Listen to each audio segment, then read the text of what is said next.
There's a Medrash Tanchuma on the posuk.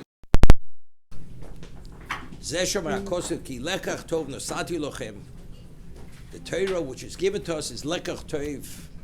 There's no greater, better commodity than the Torah itself. Omriv Shimon Lokish, Shnei Prakmatotin, Omnim Zemzeh, two merchants that together, Zechod Biyodo Metachso, Zechod Pilpulin. One has silk and the other one has spices. Pilpulin, peppers, peppercorns. Let's exchange the merchandise. Notel Zesa Pilpulin, Zeh Metachso. So if they exchange, the one who originally had the silk no longer has the silk, and the one who has the spices no longer has the spices. But the Torah is not, this is not the case. There's a Shayna Seder Moed. Person learns Seder Zroim, and the other one learns Seder Moed.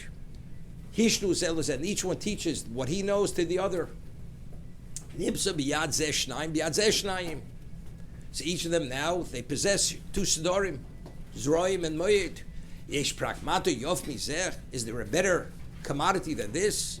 Habi ki lekach toiv nosati lochem. So this is the lekach toiv. So the obvious question is, it's true, when I'm dealing with a tangible, we exchange one item for another, what you originally had you no longer have.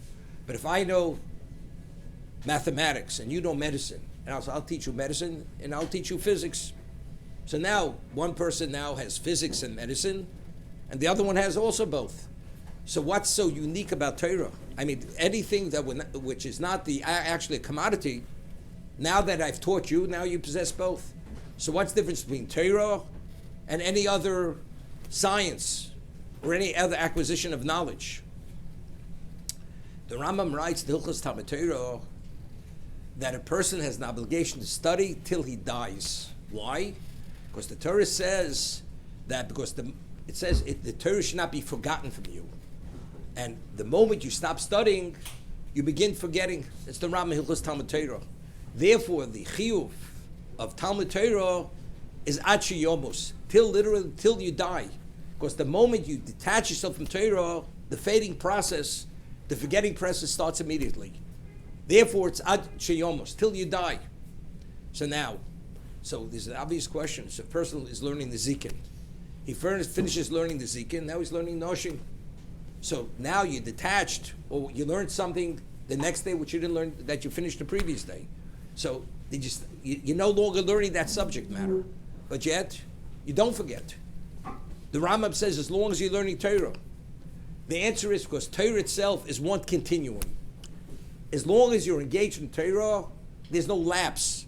And because there's no lapse, you're still engaged, therefore the forgetting process has no relevance to you. In any other area of science, although it's an intellectual pursuit, the moment you stop teaching medicine to teach the other person the physics, or the moment you begin learning the physics and you detach from medicine, the forgetting process starts immediately. So you don't have the same grasp of the medicine as initially you had. Because anytime there's any degree of detachment, that moment detachment, immediately the process of forgetting begins, which is not the case with Torah. Torah itself, as long as you're engaged, regardless what the subject matter is, it could be Tyrus, it could be Noshim, it could be whatever it may be.